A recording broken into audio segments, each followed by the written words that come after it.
Hello, and welcome to this week's Monday Music Motivation. For this week, I wanted to kind of elaborate on something that I brought up at the very end of last week's Monday Music Motivation. Last week, we were talking about the idea of actually effective practice doesn't feel as satisfying in the moment as ineffective practice, which is why it's so easy to fall into the pointless practice trap where you do something over and over and over and over and over, and eventually it does get better in that practice session, but it doesn't stick the next day. And instead, we should be doing more kind of varied repetition, contextual interference, breaking things down, pulling things apart, kind of dissecting it, which in the moment doesn't lead to you playing it the way you want it to go in the performance. However, it makes it so that it kind of sinks in and consolidates better and learns better, so the next day you're feeling more comfortable and confident with it. And then at the end of that, I talked about this idea about how mistakes are really fruitful and really valuable. And I mentioned a few times, I think, that I'm taking the Perfect Practice course and class that Greg Goodhart is doing. He's kind of one of the leading experts on this kind of practice science and learning science, especially when it comes to actually implementing it for kind of the average student rather than a professional or something like that. So in the Perfect Practice course, at one point he said that when he's practicing, if he plays something and everything goes right, it like kind of annoys him and kind of bothers him, and he doesn't want things to go perfectly in practice, which I think is a really mind-blowing idea, because like, wouldn't we all love to just like practice and things go well?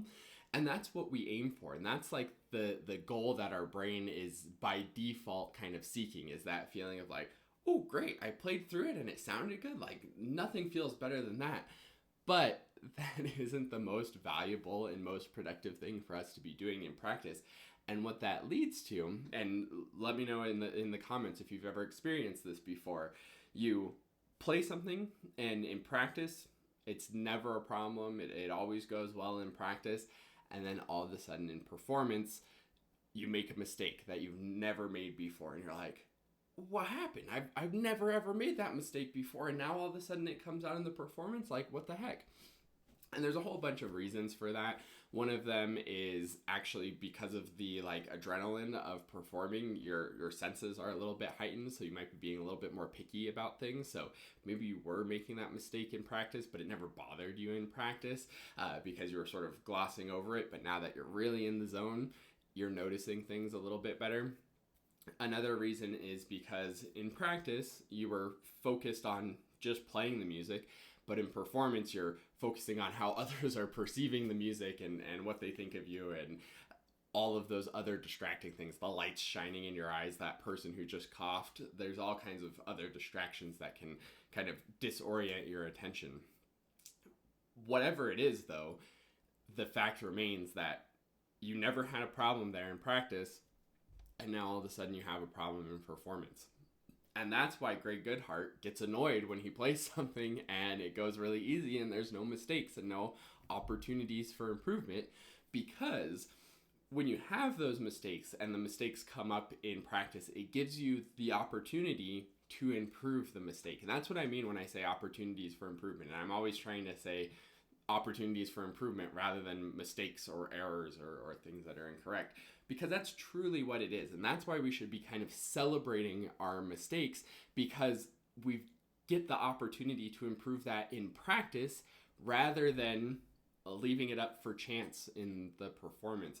So when it comes to making a mistake, when something goes wrong, you should be like, oh yes, I'm so glad that this error came up, and now I get to do some deliberate practice on it, work through it, reflect like, what do I need to do differently to make that not happen? And then you can solidify some solutions to it so that in the performance, when you're coming up to that moment, you know exactly what you need to do, and you can keep the attention kind of oriented, you can stay engaged with it, and you can feel like, okay, this is what I need to do in this moment to make it go correct because I figured that out in practice, rather than just having it go in fine in practice and then all of a sudden fall apart in the performance. So hopefully that's making sense. Let me know if you have any questions about that in the comments. I am going to go off on one other little tangent that I might expand on again in the future, but the way to kind of get to this opportunity of getting the mistakes to bubble up in practice. One is contextual interference.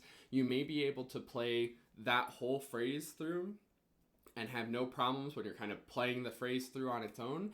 But what if you start on the third measure of the phrase? How does it go? Or what if you start in beat 3 of measure 3? How does it go? And this is very representative of what it's going to be like in performance, because in performance, you're continually having to bring back your attention, because it's just not physically possible for us to have our attention fully focused on the music for, honestly, even like a 3-minute piece. If you just like sit there, stare at the wall, and try to focus on nothing but the wall for 3 minutes, you're going to have probably like 20 to 200 different thoughts pop into your head. For one phrase, when it's 10 seconds, 20 seconds, that's manageable to focus on that one phrase for 20 seconds. But focusing for 3 minutes is unrealistic. So in performance, you're going to have to keep orienting your selective attention and keep bringing your attention back to what you're doing. And if you bring your attention back on beat 3 of measure 3 of a phrase and you've never started there before, you might be a little disoriented and like, wait, how does this part go? And that's where you're going to run into problems when you're performing that you didn't have when you were doing the phrase. So contextual interference in terms of just starting in different places, but also contextual interference with practice rhythms and things like that, where that's going to show you little finger issues that when you're playing the whole thing, it's not so noticeable in rhythm, but then when you do the dotted rhythms, you're like, oh, actually, I'm not getting my fingers coordinated on that interval or whatever it may be.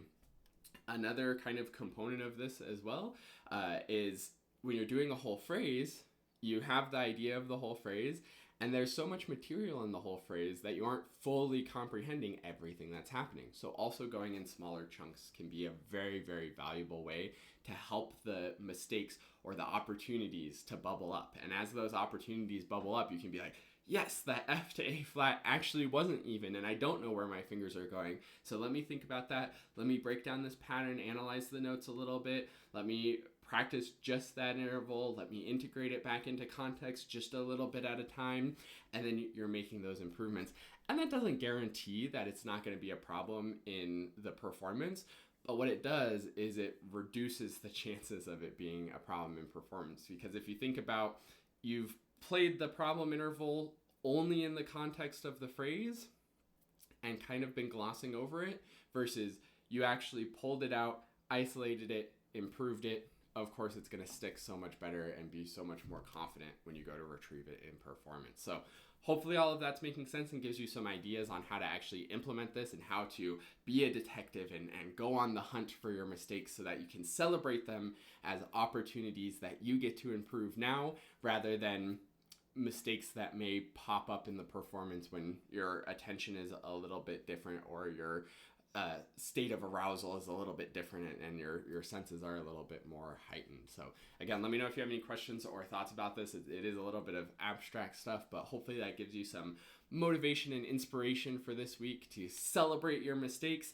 And of course, don't forget to fill out your practice template. You can go to quickstartclarinet.com/get-started to download this exact blank PDF, or you can just make it for yourself on a sheet of paper.